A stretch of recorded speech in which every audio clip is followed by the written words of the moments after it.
Assalamualaikum dan salam sejahtera. Saya Titi Fahrul Ridwan Yusof. Hari ini saya akan membentangkan tentang tajuk perubahan status sosioekonomi SES Komuniti Nelayan Intra dan Intergenerasi di Endau Johor. Okey, pengenalan. Nelayan adalah merupakan individu yang melakukan aktiviti sungai dan laut sebagai punca pendapatan. Menurut KDNK Malaysia 2018, sektor pertanian adalah merupakan sektor ketiga terpenting. Ia merangkumi sektor pertanian, peternakan dan perikanan. Aktiviti perikanan adalah merupakan aktiviti yang penting kepada negara Malaysia kerana ia membekalkan bahan basah kepada masyarakat dan memberikan sumber protein kepada komuniti. Jika bekalan bahan basah tidak mencukupi, akan menyebabkan negara Malaysia terpaksa mengimport bekalan bahan basah daripada negara luar seperti Thailand, Indonesia dan India. Menurut National Human Report Development 2018-2030, agenda utama adalah membantu golongan miskin seperti golongan nelayan. Oleh yang demikian, fokus kajian ini adalah berfokus kepada sosioekonomi komuniti nelayan secara intra dan intergenerasi. Permasalahan kajian ini, adakah nelayan akan mewariskan pekerjaan mereka kepada generasi anak atau sebaliknya? Kalau berubah, kenapa mereka beralih kepada sektor lain? Seperti yang kita ketahui bahawa kajian komuniti nelayan ini telah banyak dilakukan oleh pekaji-pekaji terdahulu seperti kajian dilakukan oleh Rosemary pada tahun 1990, kajian Ferd pada tahun 1960 dan 1990, kajian Wana Hashim pada tahun 1980, kajian Ishak Syari pada tahun 1990, kajian Muhammad Radwan Ital pada tahun 1998 dan 2007, kajian Abdul Malik Ismail Ital 1996 dan kajian Nur Haiti pada tahun 2010. Namun rata-rata kajian dilakukan adalah bertumpu kepada kemiskinan, teknologi dan peralatan nelayan, tahap pendapatan nelayan, orang tengah dan penindasan serta mobiliti sosial. Oleh yang demikian, perlunya kajian komuniti nelayan dalam segi reproduksi sosial mereka secara intra dan intergenerasi. Sorotan literatur pula dan kajian lepas, saya membagikan sorotan literatur kepada konsep dan kajian empirikal. Dari segi konsep terbagi kepada tiga iaitu pembangunan komuniti, status sosioekonomi dan komuniti nelayan. Bagi manakala kajian empirikal ada kajian mengenai komuniti nelayan dan kajian status sosioekonomi. Metodologi kajian saya adalah berbentuk kualitatif iaitu menggunakan pendekatan life history, temu bual mendalam dan pemerhatian mendalam. Kajian saya adalah semi etnografi. Daripada jumlah keseluruhan nelayan itu seramai 664 orang, hanya 5% saya jadikan sebagai informan kajian saya, yang terdiri daripada zon A seramai 18 keluarga, zon B 5 buah keluarga, zon C dan zon C2 sebanyak 10 buah keluarga. Kaedah pemilihan nelayan informan adalah melalui kaedah snowball dengan 3 kriteria iaitu pertama mestilah mereka nelayan dan serumah serta mempunyai anak yang telah bekerja. Kedua, mereka mestilah warga negara Malaysia, tinggal di Mersing atau tinggal menetap 10 tahun ke atas di Mersing. Ketiga, mereka mestilah nelayan daripada zon A, zon B, zon C dan zon C2. Hasil dapatan saya mendapati bahawa zon A ni terdiri daripada dua jenis iaitu nelayan bot fiber dan nelayan bot tradisional. Nelayan bot fiber terdiri daripada nelayan enjin sakut ladam dan enjin bot luar. Manakala nelayan zon B adalah merupakan nelayan pukat tunda dan nelayan zon C adalah nelayan pukat jerut. Okey, dari segi hasil kajian, pertama saya melihat dari segi perubahan SES intragenerasi iaitu diri sendiri informan dalam jangka hayat beliau. Melihat dari segi aspek pendidikan. Majoriti nelayan daripada zon A, zon B dan zon C dan C2 mendapat pendidikan di tahap yang rendah dan sederhana. Tidak terdapat nelayan yang mendapat tahap pendidikan tinggi. Okey, hasil temubuan, nelayan mengatakan bahawa beliau terpaksa bekerja setelah kematian ayahnya. Oleh kerana ayahnya telah meninggal, beliau terpaksa bekerja setelah berusia 12 tahun. Terdapat juga informan yang mengatakan beliau memilih pekerjaan nelayan ini disebabkan pendapatan nelayan pada masa tersebut adalah lumayan. Okey, dari segi pekerjaan pula, saya mengambil tempoh masa selama 15 hingga 20 tahun. Di mana saya menggunakan kajian terdahulu daripada pekaji terdahulu iaitu Nur Haiti pada tahun 2010 mengatakan bahawa 15 hingga 20 tahun adalah merupakan garis masa yang sesuai untuk melihat pergerakan mobiliti seseorang individu. Di mana majoriti nelayan pada tahun 2000 adalah merupakan awak-awak dan pada tahun 2019 ke 2020 mereka telah beralih kepada nelayan awak-awak dan pemilik bot. Ini dapat dilihat dari segi nelayan dari segi bot A dan bot C. Bahawa mereka telah memiliki bot sendiri dan mengusahakan bot sendiri.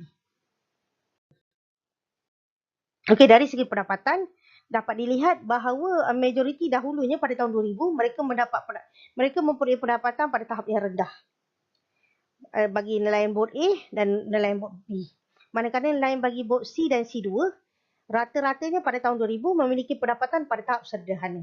Namun, majoritinya telah mengalami peningkatan daripada tahap sederhana kepada tahap yang tinggi dan daripada tahap yang rendah kepada tahap yang sederhana. Okey, keempat dari segi tabungan dan simpanan. Pada tahun 2000, majoriti nelayan tidak membuat simpanan. Jika ada menyimpan hanyalah sedikit sahaja. Sekarang mereka menyimpan sedikit dan rata-ratanya simpanan habis digunakan ketika musim terkujuh, waktu kecemasan dan ketika bot mengalami masalah. Okey, dari segi aset, dahulunya majoriti nelayan tidak mempunyai aset seperti rumah, kenderaan, bot dan telefon bimbit. Namun pada tahun 2019 terdapat peningkatan bahawa rata-rata ataupun majoriti nelayan dari segi bot A, bot B dan bot C mempunyai rumah sendiri, pengangkutan, tanah dan telefon bimbit. Hasil temubual mengatakan bahawa nelayan bot A mengatakan bahawa dulunya mereka tidak mempunyai apa-apa sebabkan pendapatan yang rendah. Tetapi Alhamdulillah semenjak 5 tahun kebelakang ini, pendapatan meningkat dan mereka mampu memiliki bot sendiri. Okey, dapatan kajian kedua saya ialah perubahan SES intergenerasi. Saya membahagikan perubahan SES intergenerasi ini kepada 3 generasi, iaitu generasi ayah, generasi informan dan generasi anak. Okey, pertamanya dari segi pendidikan. Dapat dilihat bahawa terdapat peningkatan yang ketara di mana majoriti generasi ayah mempunyai pendidikan di tahap rendah. Majoriti generasi informan sendiri ini mempunyai tahap pendidikan pada tahap rendah dan sederhana. Rata-rata anak informan mempunyai tahap pendidikan sederhana dan tinggi, di mana informan telah menekankan pendidikan kepada anak-anak. Okey, dari segi sektor pekerjaan pula, majoriti anak-anak informan bagi bot A bekerja sebagai sektor awam seramai 4 orang, sektor semata 5 orang dan nelayan 5 orang. Bagi bot B, majoriti adalah bekerja sendiri. Bagi bot C dan C2, majoriti adalah nelayan dan sektor swasta. Walaupun generasi anak bekerja sebagai nelayan, tetapi mereka telah beradik arah di mana bot yang digunakan oleh bapa mereka sebagai nelayan untuk menangkap ikan telah digunakan untuk menambah pendapatan, seperti membawa penumpang ataupun pelancong ke kelong. Kedua, menggunakan bot itu sebagai memancing. Ketiga, menyewakan bot itu kepada pelancong. Keempat, menggunakannya untuk mencandak sotong. Ini menambahkan pendapatan bagi generasi anak-anak. Bagi bot C, majoriti anak-anak mereka bekerja di sektor swasta, iaitu mereka bekerja di jeti. Mereka mula belajar cara untuk menguruskan aktiviti perikanan ini bermula daripada bawah. Bermula daripada cara menguruskan keuangan, cara menguruskan buruh dan sebagainya. Rata-rata nelayan tidak membenarkan anak mereka untuk bekerja sebagai nelayan. Namun, jika anak mereka ingin bekerja sebagai nelayan, nelayan tidak menghalang, tapi dengan syarat bahawa anak mereka mestilah mempunyai ataupun mendapat pekerjaan yang lebih baik daripada mereka. Di mana jika generasi ayah ataupun informan merupakan awak-awak, anak mereka mestilah merupakan awak-awak ataupun lebih, tapi bagi bot C ataupun C2.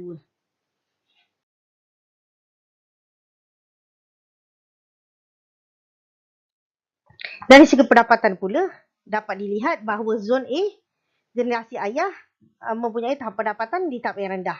Bagi segi informal pula, mempunyai tahap pendapatan dari segi sederhana dan tinggi. Manakala generasi anak, sederhana dan tinggi. Terdapat peningkatan juga walaupun mereka tidak bekerja sebagai nelayan. Okey, dari segi aset, tiada pertambahan yang ketara di mana generasi anak ni merupakan generasi muda. Lingkungan umur 20 hingga 25 tahun.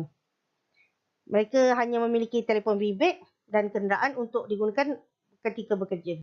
Okey, kesimpulan yang saya dapat simpulkan di sini ialah terdapatnya peningkatan SES dalam intra dan intergenerasi komuniti nelayan. Kedua, terdapatnya beberapa faktor pencetus kepada peningkatan SES di mana aspek pendidikan ditekankan dalam generasi anak-anak. Kedua adalah sikap dan motivasi diri yang tinggi dalam diri informan yang membawa perubahan SES kepada mereka. Ketiga, aspek keagamaan yang mereka tekankan, di mana nilai bersyukur, redha dan menjaga hubungan baik dengan Allah serta hubungan baik manusia amatlah dipentingkan. Ketiga, perkataan miskin yang seringkali dikaitkan dengan informan ataupun sinonim dengan informan iaitu nelayan bolehlah diubah kepada sederhana. Ini kerana walaupun mereka mempunyai pendapatan yang rendah, tetapi mereka mempunyai aset yang mampu menampung kehidupan mereka. Dari segi penghargaan pula, saya mengucapkan terima kasih kepada Grant FRGS dan KRIM UKM yang telah menaja saya dalam penyelidikan ini. Terima kasih.